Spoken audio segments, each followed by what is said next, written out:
It's such an honor to be here. And we were just saying backstage how we'll tell a little bit about our story of getting into mental health, but it has been an ever-evolving conversation, and it was not a conversation that a lot of people were having, especially before the pandemic. So it's great that this is a part of this symposium today. Absolutely. Welcome, everyone. And again, thank you so much for having this.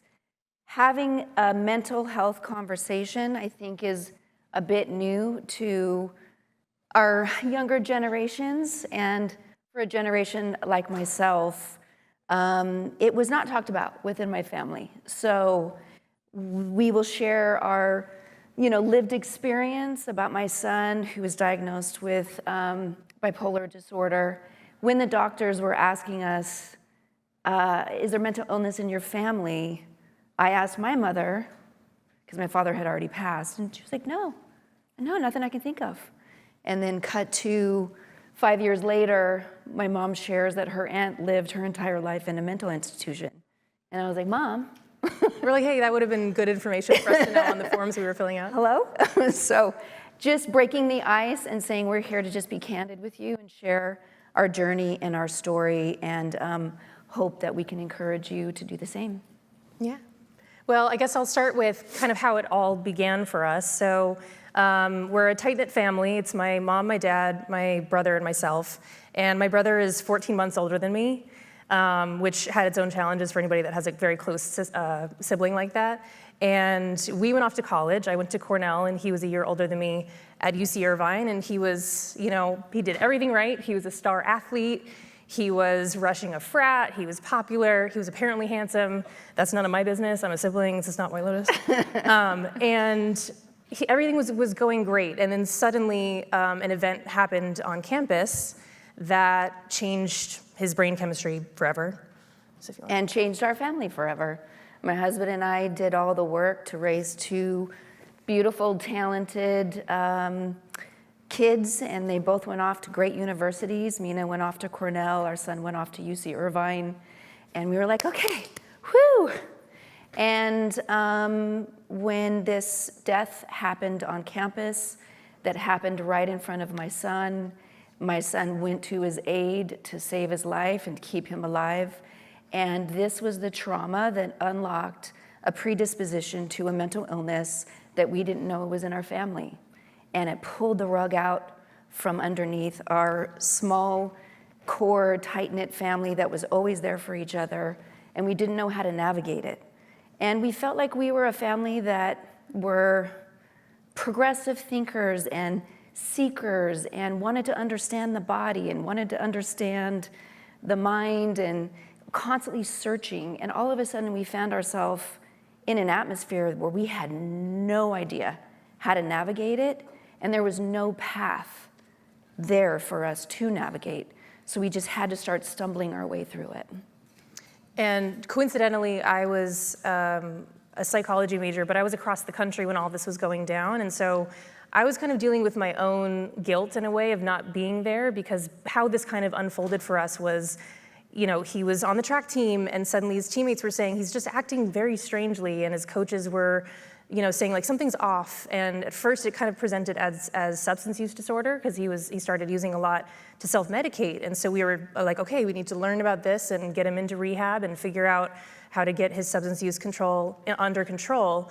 But he then went to rehab and then sobered and was still doing tests, and there was no substances in his blood, but his behavior was still as if he was on something. And we were just like, this isn't making any sense. So it took a good year, maybe 2 years of going through different treatment centers, and we'll talk about that experience. I'm sure some of you guys know exactly what this is gonna be like, but eventually we started hearing the diagnosis of bipolar disorder. And again, we were like, what is that? So my way of coping was, I was a psych major, so I was like, I'll lean into the education, try to figure it out and understand it academically. And essentially, he was experiencing extreme mania. So that was delusional thinking, delusions of grandeur, hallucinations, all kinds of other erratic behavior. And from there, we started to realize the system, the healthcare system, really didn't handle severe mental illness very well. And in fact, there's been some advances in substance use disorder treatment. I think there's some more openness there of people struggling with addiction, and there's a lot of treatment centers that are focusing on that. There is some funding that they can get if they call themselves dual diagnosis. But we're just finding that there's a lack of true primary mental health care out there. So as we were navigating, it was just very hard that a lot of these treatment centers, and a lot of them were great, but they just weren't able to handle the level of care that my son needed. So we jumped in as a family and wanted to do something about it. So did you want to go through some statistics before we jump? Yes, I love stats, I love numbers, and Miss Cornell is going to give us some stats.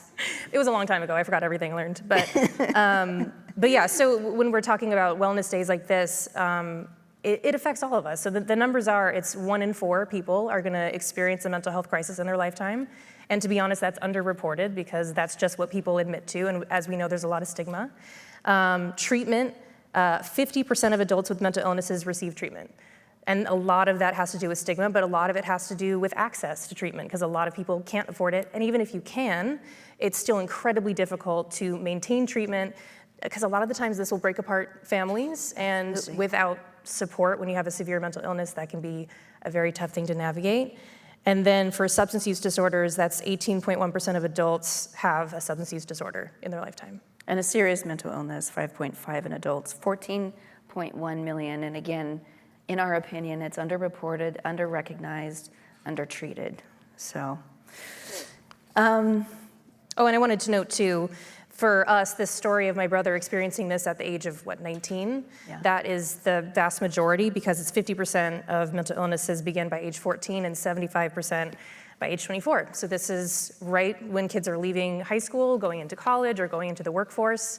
A lot of it is that predisposition that you already have genetically, and then the stressors of going off into your life or starting college. It could be a breakup, it could be financial stress. Car accident. Yeah, we'll reveal that mental illness. And we're not scientists, but what we've learned is there is also a big brain shift in development that happens for our youth that are going from the late adolescence into adulthood, and there's a lot of coming online for the frontal cortex, and this is a lot of times when it shows itself. So again, that age range is when a lot of times it shows.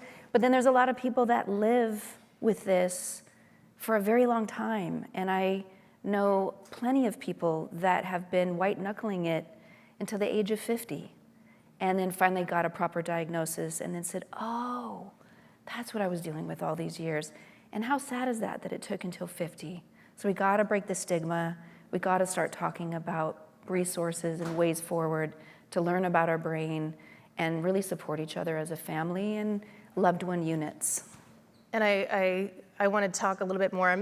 I've always been a big admirer of my mom and my dad. They've been the best parents, and honestly, experiencing this as a sibling can sometimes feel a little bit helpless because, what can you do? You're not the primary caregiver, and you can kind of be a supporter, but it can be a tough thing on a family dynamic.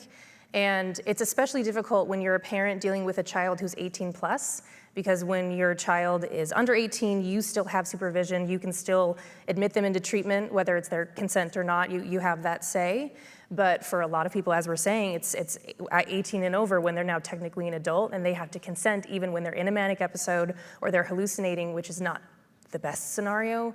Obviously, those regulations are in place to keep people from being taken into treatment against their will, but it's a very, very tough gray area. So do you want to talk about what that was like as a mom and in the middle of all, the project that you were on at the time? Yeah, and I will say that there were a lot of abuses within our mental health care system that we did need to fix and change.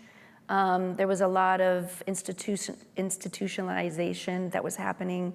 But in my opinion, I feel like the pendulum has swung really far, and I know it's meant to protect people from being put into treatment against their will, but it really leaves us as loved ones really handcuffed to help our loved one. And so having to navigate this, and my son had just turned 19, it was really difficult because I could report to them that he was talking about suicidal ideation, but they said, yeah, but he's not telling us himself. And I was like, well, of course he's not telling you himself. So it was just really hard to navigate, to find help. Luckily, we had some, I feel like, angel nurses and even some doctors that were saying, you know, do you feel like he might be a danger to himself or others? And we were like, well, yeah, absolutely, because of this, and that. Okay, good. And just kind of leading us down the road of the right language to use when you're trying to help your loved one, not to manipulate the system, but to just be given the tools in order to express what's happening in your family. So I've been in Hollyweird, as I call it, since I was 16, left Reno, Nevada, came to Los Angeles on my own, and started working, and was lucky enough to have my first big break of Twin Peaks, and from there have just consistently worked on different projects along the way. And as we found ourselves in this situation, I had to keep working. You know, I had to keep providing for the family, and yet my son is in the hospital under a 5150, under a 5250, still in psychosis. And I was booked, you know, to go across the country and work on a project. And I had to somehow figure out how to just still remember my lines, not be a complete, you know, meltdown, keep myself together while my husband was back home navigating this new world that we didn't know what we were doing. I had to do press for projects that on the surface it looks like, oh, how glamorous, they're on the red carpet. Well, I am just absolutely dying inside because I don't know what the future of my son is, and he's just left a treatment center and he's on the streets, and we've put out a missing persons for him. Or someone has called the cops, and now a SWAT team has shown up because, you know, he walked into an apartment that we used to live in, and he thought he still lived there. Just these little tidbits that I sort of want to share the human side behind maybe what you see in Hollywood and what you see in the glamour. You know, we're just like everyone else, and we're all navigating this, and we're all struggling through trying to help loved ones. So that was the beginning stages of our journey. And after the dust settled and the complete crisis had calmed down a bit, and we felt like we got him into a couple of places of treatment, I had this overwhelming feeling that was the complete opposite of hiding it and being embarrassed of it.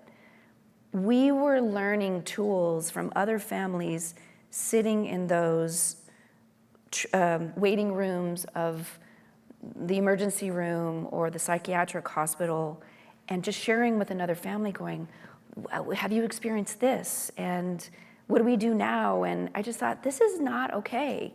I shouldn't be learning this just from these families. It's a beautiful thing, but this needs to be shared much wider. So I just, with the blessing of my entire family, and especially my son, I just started sharing my story as far and wide as I could. I started doing lots of interviews and sit down on camera. I just wanted to get the message out there that you're not alone. There is hope. We finally found hope. It felt very hopeless for a while. We didn't know if we were going to lose our son. And I wanted other people to know that there is a way forward, and let's figure out how to do this together. So that's what takes us to, hi, woo. Mina, I want to turn it over to you to sort of talk about that shift of what we were doing with our advocacy phase and how we shifted that into direct impact. Yeah, so that was pretty much 2011 up until 2020. And a lot of that, as we were saying, the first few years was just understanding it and getting language for it and understanding that all of these things that felt like it was just happening to us is actually happening to a lot of other people. And a big part of that was getting a diagnosis, because I think a lot of people are afraid to go into therapy or to go get checked when they know that they're actually struggling, because you don't want to hear that diagnosis, and because that's with you for life. But we found that once we got that for him, it suddenly was like, okay, this is what mania is. There is treatment for it. There are warning signs. There's ways for us to plan for it. There's medications that he can take to help him live a balanced and happy life. So it was just, a lot of it was readjusting also. There was almost like a grief period where you you have an idea and a plan for your loved one of what their life will look like, and you kind of have to grieve what that was, because that's not what it's going to look like anymore. But that doesn't mean that it's a bad thing, it's just different. So that was the beginning portion of that decade.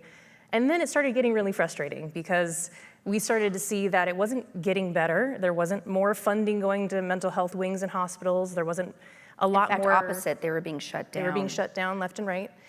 And then 2020 hit, and a lot of conversations that we were trying to have, especially in Hollywood, I'm an actor and singer-songwriter as well, and we've talked about a lot of projects trying to talk about mental health and mental illness specifically.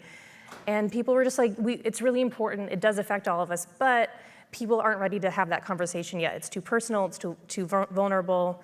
And then the pandemic hits, and suddenly mental health is the hot topic, because suddenly nobody can avoid it anymore, and everybody has to start talking about it. So it was also coincidentally when my brother had his next major manic episode. He was back in the psychiatric hospital, and again, the experience was worse than it was 10 years before. So that was finally, we had been talking a lot about doing something as a family, creating a foundation together, and that was our push into that. We were in the middle of full crisis mode again. Those first 10 years were super rocky at the beginning, started to level out, advances, slip backs, but trying to move forward. And then I don't think it is a coincidence that my son has another major manic episode that goes into psychosis exactly 10 years later. And so in the middle of this full crisis of our family, yet again trying to fight for him and advocate for him, we were like, that's it. We've been talking about wanting to do a foundation. We've been wanting to make a difference and not just sit in anger and frustration. So let's do it. So we started our family-founded nonprofit, Don't Mind Me, in 2021. And we also decided, we were encouraged by some producing friends, podcasts are going to be so popular. You need to do a podcast. And we were like, okay. So we actually did episodes of a podcast, and it takes you through what it's like to really go through this crisis in your family. So we were in the middle of it, and my mom's a crier, so a lot of episodes. I'm a big crier. And I might even cry here today. So we jumped in, and we wanted to do something about it. So we immediately decided the advocacy part is very important. It breaks down the stigma. It really creates a way forward, and for people to know that they're not alone. But it felt like it wasn't enough. So we created a scholarship fund to scholarship people into primary mental health care treatment that can't otherwise afford it, whether it's lack of insurance, lack of funds. So we set that scholarship fund up right away, and it felt like we were doing something, because we were touching a lot of people's lives. We were helping over 30 individuals per year get into treatment or stay into treatment longer, because a part of this reality is what's happening through our insurance system. People are only getting, if you're lucky, 30 days, really lucky 60 days, you've hit the jackpot, 90 days of treatment.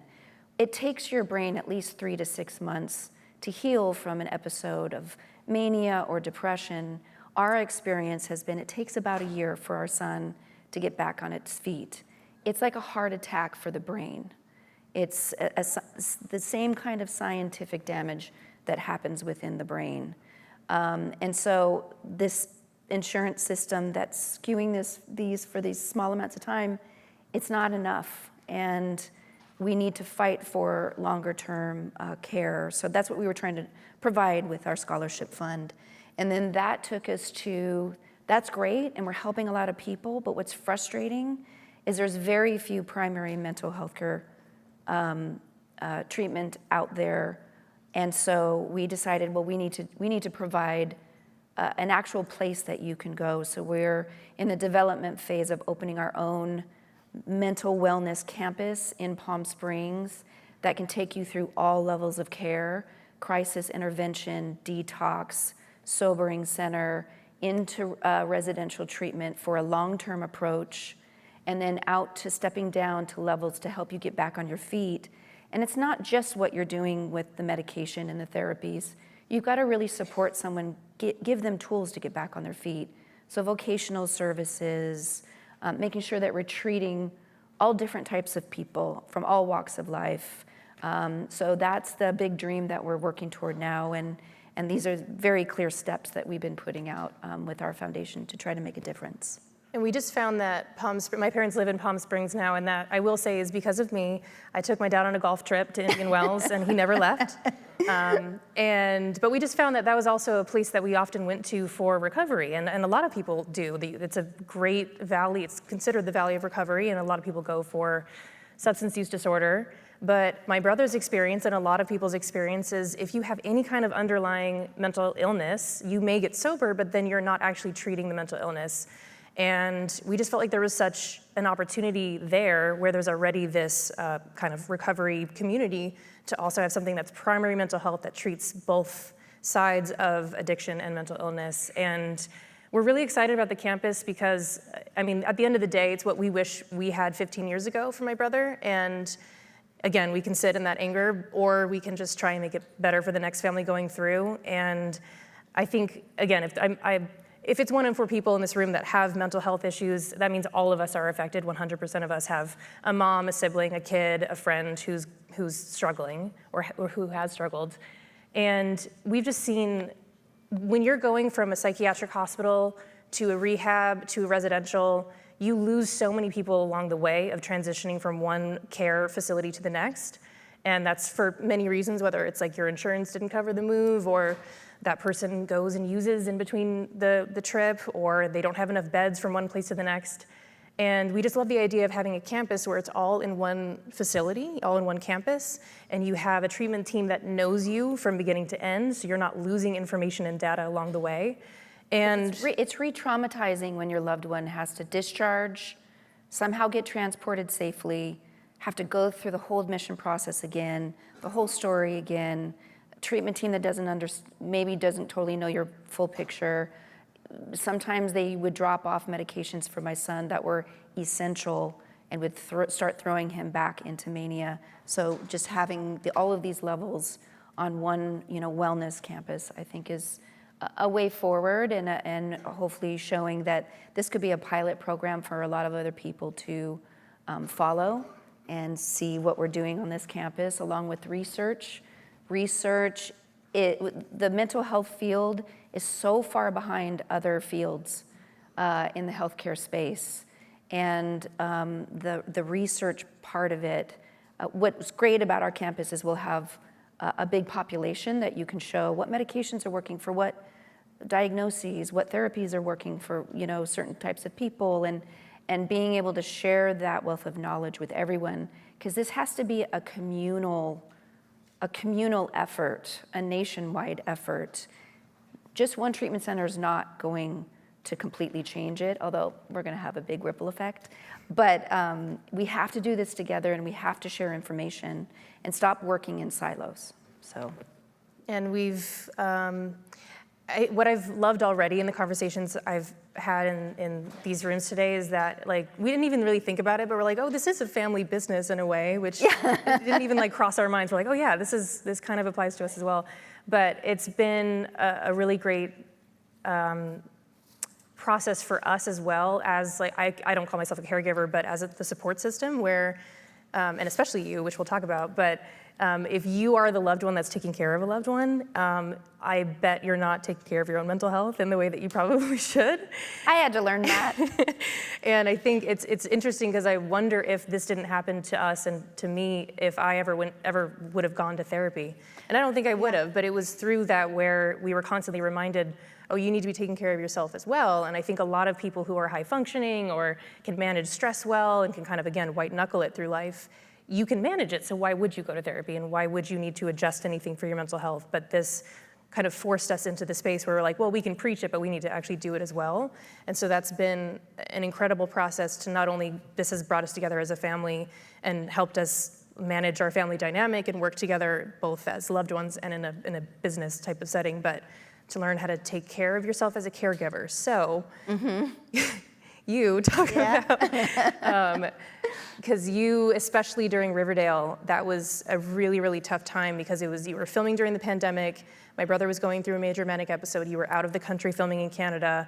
And you were filming scenes where you had to be crying all the time. So what did you do? Was there like a breaking point, or was there anything that kind of pushed you into forcing yourself to take care of yourself in a very high stress job? Yeah, I would say that, I had to, it's funny, early on in the early days of my son's diagnosis, I actually started going to therapy to literally be the best mom for my son. Interesting focus, all good intentions, but I quickly learned, oh, this is to actually help me. Got it, put your life vest on first. And it forced me to look at a lot of things that I had just shoved away, going, no, I'm fine. I'm gonna keep moving forward as a very high-functioning individual. So it was really a lifesaver at a lot of times. But when we were now into the pandemic, basically sequestered in another country, I was not able to see my husband and my kids for 9 months out of the year while I filmed because of the quarantines going back and forth between the country. It was really traumatic. It intensified everything that I was just going through on a normal movie set, where very long hours, can be very stressful at times. And the only way forward was I had to start leaning on people, which was very hard for me to do because I am the caretaker. I grew up in a childhood where I had to be the caretaker. And then I stepped into being a parent and needing to be there for, my child. And for me to hand over those reins and start asking for help and start communicating how I was feeling and maybe how I was struggling was hard to do, but man, did it have like instant reward. It really started to bring the cast together to all start checking on each other. And I kind of cracked open that conversation a bit and said, hey guys, I'm really struggling. This is what's happening in my family. And then we all started checking on each other and really supporting each other from that point forward. And I think it really created a really nice bond. And I share that to encourage all of you to be vulnerable and to share your struggles. Because when you do that, it really invites other people to feel okay to also share. And you would be surprised at how many people are going through some struggles just the way you are, or a family member that's struggling and you can sort of bond over, holy crap, I didn't know you were going through that too. What happened with you? It creates a safety net and a community for yourself and for your entire family, and you start showing the way to your kids too. Like, it's okay to start talking about this. When you share that first, it's gonna only encourage your child or your spouse to also share. Yeah, so I know we're getting towards the end of our time as well, and we were talking about like how it can be a lot and very heavy to talk about our experience, but I think the takeaway for us was that there is a lot one person can do, and I think we sometimes don't realize the ripple effect that we have within our own networks, and I think especially in rooms like this, whether we're talking about a family dynamic where you being more vulnerable and deciding to go home today and talk about your mental health struggles with your family will open up that door for your loved ones, but in your organizations as well. It's been proven that investing in mental health of your employees and your coworkers has a huge return. And I think we always want to encourage everyone to take care of yourself first, as we said, like the putting on your own life vest, but it's the future, doing it together and being open and honest about it. And we're just very excited of what's to come in mental health. And we want to encourage you, this is an investment symposium. We want to encourage you, we need you. We need you to invest in this mental health care space. We desperately need you. There's some statistics. If you invest $1 in scaled up treatment for mental health conditions, you'll see a $4 to $5 improvement with mental health and productivity, and it can go up to $9 for every dollar invested in certain programs. So just want to leave that with you because we need you. So come to the fold and come visit us at our table. Find Don't Mind Me if you want to talk further. And thank you very much for having us. Yeah, thank you for having us. Thank you, guys.